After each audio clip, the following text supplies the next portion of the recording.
Les puissants n'aiment pas les visiteurs. Cette vérité paraît simple, presque banale, jusqu'à ce que tu comprennes ce qu'elle révèle réellement sur la nature humaine, sur le pouvoir et sur toi-même. Chaque fois que tu franchis la porte d'une personne influente, tu entres dans un royaume invisible où l'ego règne en maître, où chaque présence est évaluée, mesurée, parfois même redoutée. Machiavel l'avait vu avec une clarté terrifiante. Celui qui reçoit est toujours en position de vulnérabilité, et celui qui frappe à la porte porte avec lui une menace silencieuse. Dans cette vidéo, tu vas découvrir pourquoi ta simple présence peut déranger, et comment comprendre ce mécanisme peut transformer ta manière d'agir dans le monde. Dis-moi en commentaire, je comprends enfin le pouvoir du silence. Et abonne-toi si tu veux apprendre une vérité que peu osent affronter. Pour comprendre pourquoi les puissants n'aiment pas les visiteurs, il faut revenir à l'Italie de la Renaissance, ce monde où les alliances se tissaient dans l'ombre et où les palais n'étaient jamais aussi sûrs qu'ils en avaient l'air. Machiavel observait constamment ce théâtre humain. Princes fébriles, ambassadeurs rusés, courtisans obsédés par l'apparence. Chaque visite était un risque, un test, une intrusion dans la forteresse intérieure du pouvoir. Il savait que recevoir quelqu'un, c'est ouvrir une brèche dans sa maîtrise, accepter que l'autre voie ce que tu caches, ce que tu crains, ce que tu protèges. Avec le temps, cette idée a été déformée, réduite à une simple méfiance sociale, alors qu'elle touche à l'architecture psychologique la plus profonde du pouvoir. Aujourd'hui encore, nos dirigeants, nos supérieurs, nos mentors portent cette même angoisse silencieuse. Machiavel a compris une vérité que la plupart des hommes ignorent. Le pouvoir n'est jamais stable, jamais solide, jamais tranquille. Même lorsqu'il s'entoure de murs, de richesses, d'armées ou de respect, il demeure fragile, exposé, inquiet. C'est pour cela que les puissants n'aiment pas les visiteurs, car un visiteur n'arrive jamais seul. Il apporte avec lui une présence, une énergie, une intention que celui qui règne ne peut pas contrôler totalement. Tu peux penser que c'est un détail, mais c'est en réalité l'un des mécanismes psychologiques les plus profonds du pouvoir. La simple entrée d'un inconnu dans un espace de domination force le souverain, le dirigeant ou même le patron moderne à se dévoiler, ne serait-ce qu'un instant. Et c'est précisément cette exposition que l'homme puissant redoute, car elle lui rappelle que son pouvoir n'est qu'une façade qu'il doit continuellement défendre. Si tu observes la dynamique humaine avec attention, tu verras que le pouvoir grandit dans l'espace, mais se fragilise dans la proximité. Celui qui te domine veut contrôler ton image, ton comportement, ta distance. Tant que tu restes hors de son cercle, il reste maître de la narration. Mais dès l'instant où tu te présentes devant lui, où tu entres dans son territoire, tu deviens un facteur incontrôlable.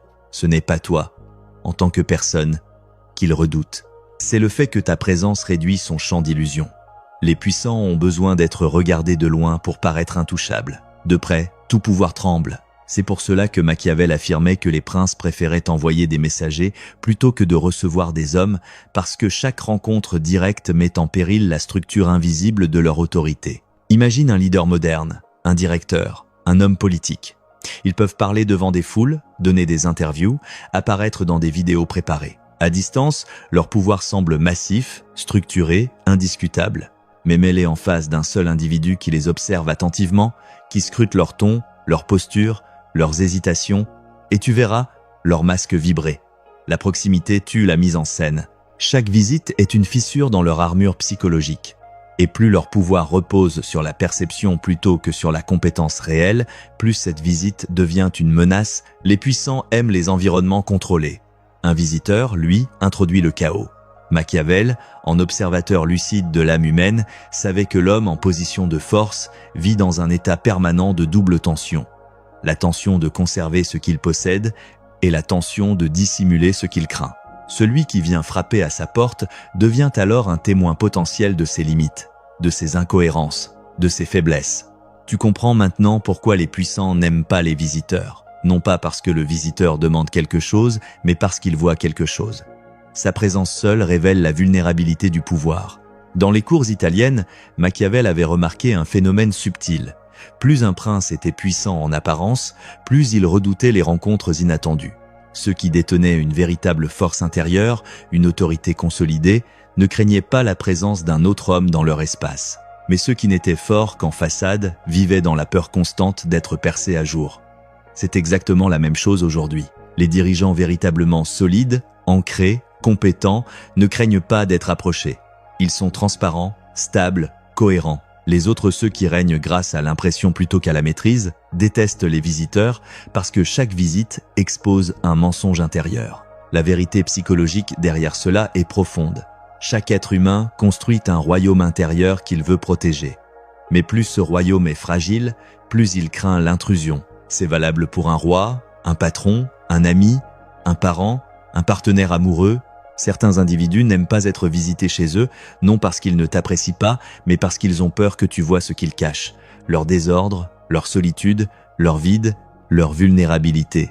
Le puissant, lui, ne cache pas un appartement, il cache son âme. C'est pour cela que ta présence dérange, elle révèle ce qu'il s'efforce de faire disparaître. Nous vivons dans une époque où chacun joue un rôle. Sur les réseaux sociaux, dans le milieu professionnel, dans les relations, tout le monde crée une version idéalisée de lui-même. Mais lorsqu'un visiteur arrive, cette construction doit s'adapter instantanément. Et c'est là que la vérité apparaît. Une façade ne résiste jamais au réel. Le puissant moderne fonctionne comme un prince machiavélien. Il préfère les échanges à distance, filtrés, contrôlés, édités. Le visiteur, lui, impose l'authenticité. Voilà pourquoi il dérange. Mais il y a plus encore. Machiavel avait compris que le visiteur représente une menace politique même lorsqu'il ne le souhaite pas. Il apporte avec lui des informations, des questions, des demandes, parfois même des ambitions. Le prince doit alors interpréter, analyser, anticiper. Cette charge mentale, ce travail d'évaluation, est une tension qui affaiblit son esprit. Le visiteur devient un rappel brutal que le monde extérieur ne se pliera jamais totalement à son contrôle. Un visiteur est une fracture dans l'ordre. Et l'ordre, pour les puissants, est vital. Il n'est pas seulement un confort, il est la condition de survie de leur autorité. Le désordre amène des imprévus, les imprévus amènent des erreurs. Les erreurs amènent la chute. C'est la raison pour laquelle les personnes les plus puissantes que tu rencontreras dans ta vie auront toujours une obsession pour la gestion, le filtrage, la hiérarchisation. Elles détestent devoir réagir spontanément. Elles veulent décider du moment, du lieu, du contexte. Un visiteur, lui, impose un moment, un lieu et un contexte que le puissant n'a pas choisi. Il y a cependant un autre aspect, plus intime, plus dérangeant. Le visiteur enlève au puissant le privilège de la distance émotionnelle. À distance, un dirigeant peut jouer son rôle. Face à toi, il doit être un homme. Et c'est précisément ce que beaucoup ne veulent pas être. La puissance offre une armure. La présence humaine l'enlève. C'est pour cela que Machiavel disait qu'un prince devait éviter tout ce qui pouvait l'obliger à se montrer vulnérable devant un individu. Pour lui, la vulnérabilité ne devait jamais exister qu'en secret, jamais sous les yeux d'un autre. Mais la raison la plus profonde peut être celle-ci. Chaque visite rappelle au puissant que quelqu'un pourrait vouloir ce qu'il possède. Chaque présence extérieure est potentiellement une présence concurrente. C'est la nature même du pouvoir. Il n'est jamais partagé. Il est toujours observé, convoité, remis en question. Un visiteur, même bien intentionné, est porteur d'une question silencieuse. Pourquoi toi et pas moi? Cette question, les puissants la redoutent plus que tout. Pour Machiavel, il existait 3 types de visiteurs. Ceux qui viennent demander, ceux qui viennent t'offrir et ceux qui viennent t'observer. Les 2 premiers sont prévisibles. Le 3e est le plus dangereux car il repart toujours avec quelque chose. Un secret, une impression, une faiblesse observée. Et dans le jeu du pouvoir, ce que l'autre sait de toi peut devenir une arme. C'est pourquoi les puissants, même aujourd'hui, préfèrent les espaces où ils sont inaccessibles. Ils créent des bureaux fermés, des agendas contrôlés, des assistants qui filtrent tout. Ils inventent des distances hiérarchiques, psychologiques, sociales, non pas pour se protéger des autres, mais pour protéger l'image d'eux-mêmes qu'ils offrent au monde. Un visiteur menace cette image. Tu peux le remarquer dans ta propre vie. Certaines personnes n'aiment pas que tu viennes chez elles, d'autres n'aiment pas que tu les appelles sans prévenir, d'autres encore détestent les conversations en face à face. Toutes ces réactions sont des versions modernes du même principe machiavélien. La visite impose une vérité que le masque n'est pas prêt à affronter. Quand tu visites un puissant, tu ne touches pas seulement à son espace, tu touches à sa narration intérieure. Et cette narration est plus fragile qu'elle n'en a l'air. Alors pose-toi une question. Pourquoi certains se ferment-ils quand tu t'approches? Pourquoi deviennent-ils froids, distants, méfiants?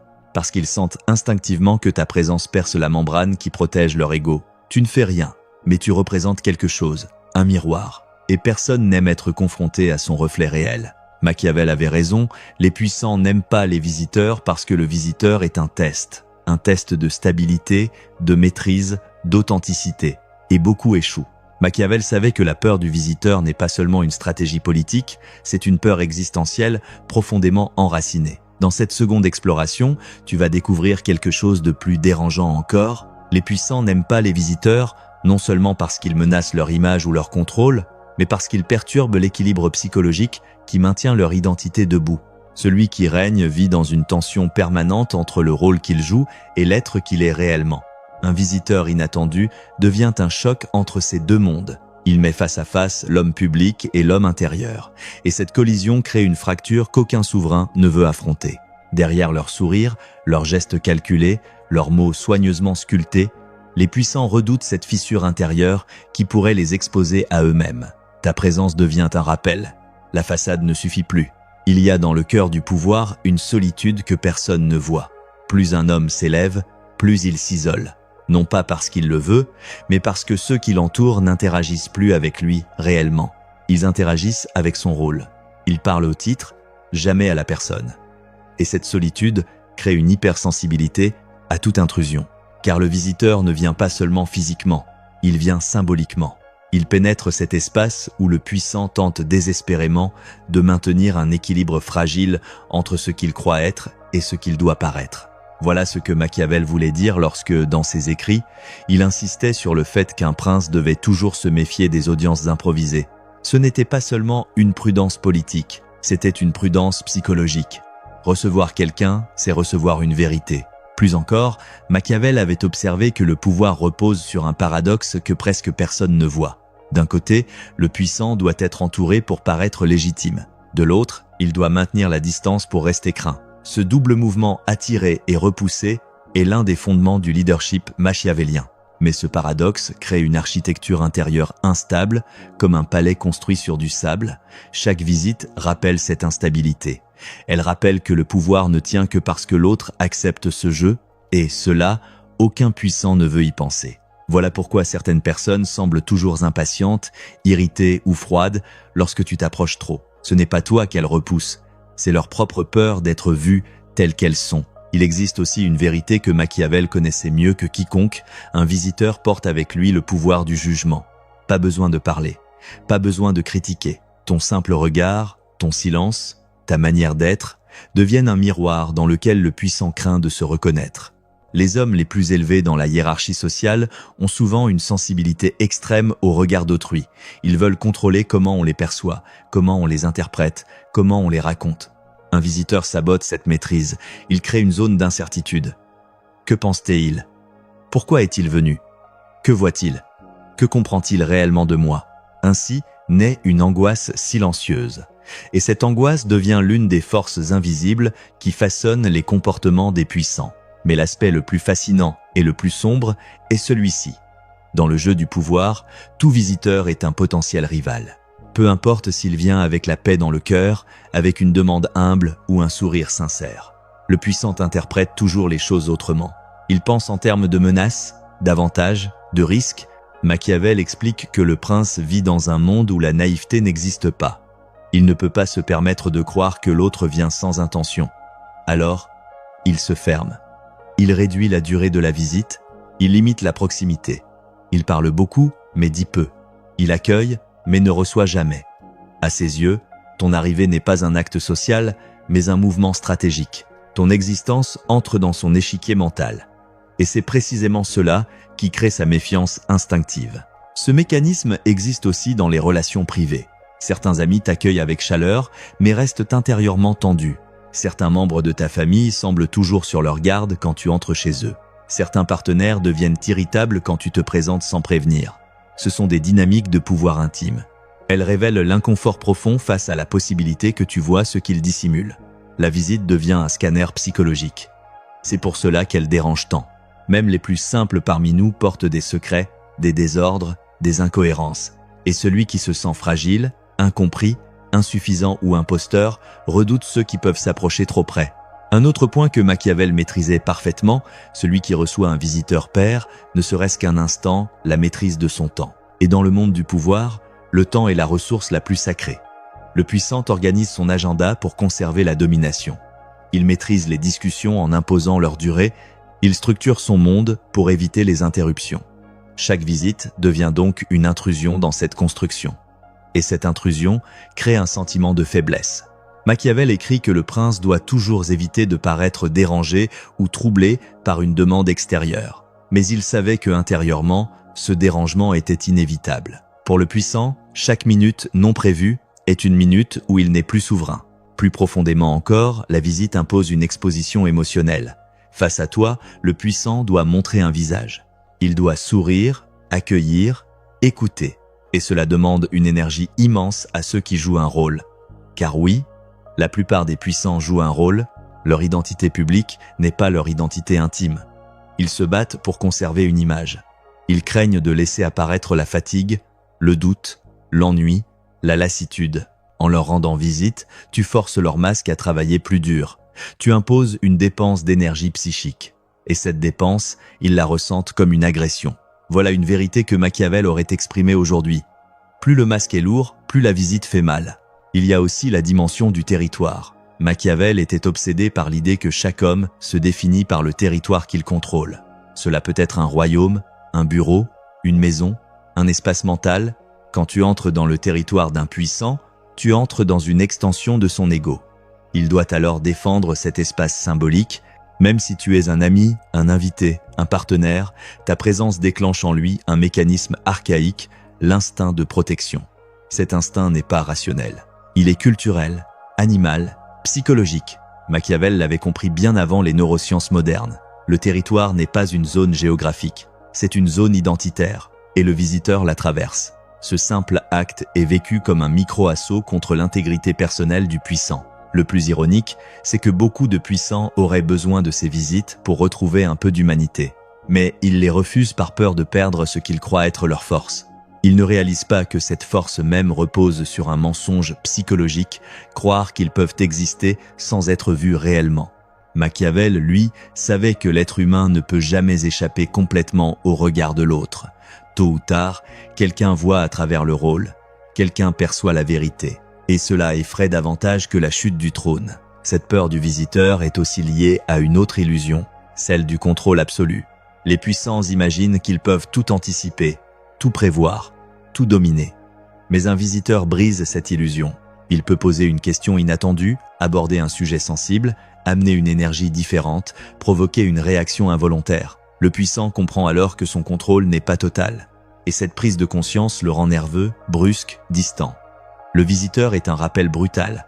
Le monde extérieur n'obéit pas à tes scénarios intérieurs.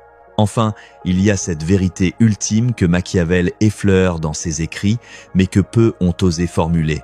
Le puissant n'aime pas les visiteurs parce qu'ils lui rappellent qu'il dépend des autres. Le pouvoir s'entretient grâce à la perception, la loyauté, la peur, l'admiration, la reconnaissance des autres. Sans l'autre, le pouvoir s'effondre. Et chaque visite fait revenir cette réalité. Tu n'es pas seul dans ton royaume. Tu as besoin d'être vu, reconnu, accepté. Pour un ego en quête de domination, cette dépendance est insupportable. Tu vois maintenant pourquoi cette vérité est si profonde. Ce n'est pas seulement une stratégie, ce n'est pas seulement un mécanisme politique, c'est une dynamique fondamentale de l'âme humaine. Les puissants vivent dans la peur silencieuse d'être démasqués, dérangés, observés, déplacés. Et toi, chaque fois que tu te présentes, tu représentes une possibilité que leur monde intérieur se fissure. Voilà pourquoi ils n'aiment pas les visiteurs, parce que tu portes en toi un pouvoir qu'ils ne peuvent ni contrôler, ni anticiper, ni dominer. Le pouvoir de voir. Comprendre pourquoi les puissants n'aiment pas les visiteurs n'est pas seulement une analyse psychologique ou philosophique, c'est un levier de transformation personnelle. Si tu sais pourquoi l'autre se ferme, pourquoi il se crispe, pourquoi il devient distant lorsque tu entres dans son espace, alors tu peux agir différemment, plus stratégiquement, plus intelligemment. La première clé consiste à reconnaître que ta présence a un pouvoir réel. Beaucoup vivent dans l'illusion qu'ils n'ont aucune influence, qu'ils dérangent simplement, qu'ils ne comptent pas. Mais si la présence d'un seul être humain peut déstabiliser un puissant, comprends bien ce que cela signifie pour toi. Tu n'es jamais insignifiant. Ta simple existence, ton silence, ton regard, ton énergie créent un impact psychologique que l'autre ressent. Utiliser cette vérité, c'est apprendre à entrer dans un espace non pas comme un mendiant, mais comme quelqu'un qui comprend la valeur de sa propre aura. La deuxième clé consiste à entrer dans les espaces avec intention. Ne frappe jamais à une porte sans savoir ce que tu veux dire, ce que tu veux représenter et ce que tu veux créer. La visite n'est pas seulement physique, elle est symbolique. Tu ne te présentes pas seulement devant un homme ou une femme, tu te présentes devant leur identité, leurs peurs, leurs tensions intérieures. Arriver avec intention, c'est arriver avec maîtrise. Cela signifie être clair, calme et centré, même si l'autre ne l'est pas. L'un des plus grands pouvoirs dans ce monde consiste à rester ancré lorsque tout autour de toi vacille. Et c'est exactement ce que ton attitude doit manifester lorsque tu entres dans l'espace d'une personne influente ou instable. Plus tu es stable intérieurement, plus l'autre ressentira ta présence comme une force et non comme une intrusion. La troisième clé est de comprendre la règle machiavélienne du territoire. Quand tu entres dans l'espace de quelqu'un, tu dois toujours respecter son territoire psychologique. Cela ne veut pas dire te soumettre ou te diminuer, mais reconnaître que cet espace est une extension de son ego. Ne te précipite pas, ne regarde pas partout, ne te comporte pas comme si tu étais chez toi. Admets silencieusement, je suis ici en tant qu'invité, mais ma présence reste mon pouvoir. Ce respect silencieux crée une dynamique paradoxale. Plus tu respectes le territoire de l'autre, plus tu t'installes psychologiquement dans le tien. Les puissants sentent cela. Ils sentent que tu n'es pas là pour menacer leur rôle, mais pour exister pleinement dans le tien. Et c'est précisément ce qui les met le plus mal à l'aise, une personne qui ne cherche pas à voler leur pouvoir, mais qui n'abandonne pas le sien. La quatrième clé consiste à maîtriser ton silence. Le silence est l'arme la plus puissante du visiteur. Beaucoup parlent trop pour éviter de sentir la tension, l'inconfort ou la distance. Ne fais pas cette erreur. Machiavel aurait dit qu'un prince se méfie davantage de celui qui parle peu que de celui qui parle trop. Car celui qui parle trop révèle ses intentions. Celui qui parle peu laisse l'autre les imaginer. Et ce sont ces imaginations qui créent le plus de respect. Le silence est une présence. Il montre que tu n'as rien à prouver. Il montre que tu ne cherches pas la validation. Il montre que tu ne viens pas en suppliant, mais en observateur. Et c'est précisément ce que les puissants redoutent, être observé sans pouvoir interpréter ce que tu penses. Un silence maîtrisé impose une aura de force tranquille. La cinquième clé est de comprendre l'art de ne jamais être pressé. Lorsque tu visites quelqu'un, ne laisse jamais la précipitation prendre le contrôle. La précipitation est le langage de celui qui se sent inférieur, la lenteur est le langage de celui qui connaît sa valeur. Marcher calmement, respirer profondément, parler avec rythme, prendre le temps de réfléchir avant de répondre.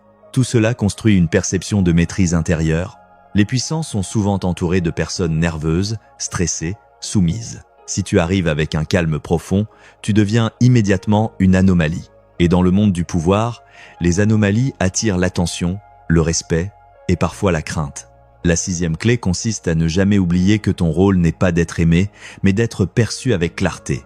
Beaucoup cherchent à plaire lorsqu'ils entrent chez quelqu'un, surtout une figure d'autorité. Ils sourient en trop, acceptent tout, se courbent intérieurement. Ne fais pas cela. L'objectif n'est pas d'être agréable, mais d'être réel. Les puissants méprisent ceux qui cherchent à leur plaire, car ils sentent instinctivement la fragilité derrière cette attitude. Ce qu'ils respectent, en revanche, c'est la cohérence. Si tu es calme, reste calme. Si tu es sérieux, reste sérieux. Si tu es silencieux, reste silencieux. La stabilité est le langage de la force intérieure. La septième clé est d'apprendre à sortir comme tu es entré, avec intention. Ne pars jamais trop vite, mais ne t'éternise jamais. La sortie est aussi importante que l'entrée. Elle laisse une dernière impression. Une sortie calme, contrôlée, respectueuse, donne à celui qui t'a reçu le sentiment que tu n'étais pas là pour prendre quelque chose, mais pour offrir une présence, et cette impression marque l'esprit plus profondément que n'importe quelle parole. Enfin, la huitième clé consiste à t'observer toi-même. Chaque fois que tu entres dans l'espace de quelqu'un, observe tes émotions, tes peurs, tes pensées. Pose-toi cette question. Pourquoi ai-je peur? Pourquoi suis-je tendu? Qu'est-ce que l'autre réveille en moi? Cette introspection transforme chaque visite en un exercice spirituel. Tu comprends non seulement l'autre, mais toi-même. Tu apprends à ne plus réagir, mais à répondre, à ne plus subir, mais à incarner. Si tu pratiques ces principes, tu découvriras une vérité surprenante. Ceux qui semblaient puissants perdront de leur aura devant toi. Tu verras leurs tensions, leurs doutes, leurs contradictions, et tu comprendras que le véritable pouvoir ne se trouve jamais derrière une porte fermée, mais dans la manière dont tu te tiens lorsque tu la franchis. Alors maintenant, tu le comprends. Si les puissants n'aiment pas les visiteurs, ce n'est pas à cause de toi. Ce n'est pas à cause de ton comportement, de tes mots ou de ce que tu demandes. C'est à cause de ce que ta présence révèle. Chaque fois que tu franchis une porte, tu introduis un rayon de réalité dans un monde construit sur la maîtrise, l'anticipation et le contrôle. Tu deviens un miroir que l'autre n'a pas choisi de regarder. Et c'est précisément pour cela que Machiavel avait raison. Le pouvoir ne craint pas l'ennemi. Il craint le témoin. Celui qui voit, celui qui observe, celui qui comprend. Cette vérité devrait transformer ta manière de te percevoir. Tu n'es pas un intrus dans la vie des autres. Tu n'es pas un poids. Tu n'es pas quelqu'un qui dérange. Tu es un être humain dont la présence porte un poids psychologique réel. Et si certains se crispent quand tu arrives, s'ils se ferment, s'ils deviennent distants, ce n'est pas parce que tu n'es pas assez, c'est parce que tu es trop. Trop vrai, trop réfléchi, trop lucide. Ta simple existence fait trembler les rôles, les illusions, les façades. Machiavel nous enseigne que le pouvoir extérieur s'effrite toujours devant la puissance intérieure. Et cette puissance, tu peux la cultiver.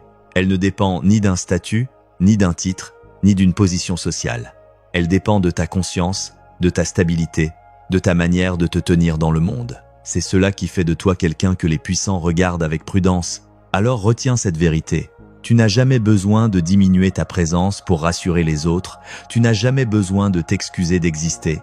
Tu n'as jamais besoin de t'effacer pour être accepté. Continue au contraire à cultiver ta lucidité, ton calme, ton silence, ta profondeur. C'est cela qui te rend rare. Et avant de partir, écris en commentaire « Je marche avec une puissance silencieuse ». Abonne-toi si tu veux aller encore plus loin dans ces vérités que presque personne n'ose regarder en face. La prochaine vidéo t'attend et elle te montrera une autre pièce cachée du palais humain.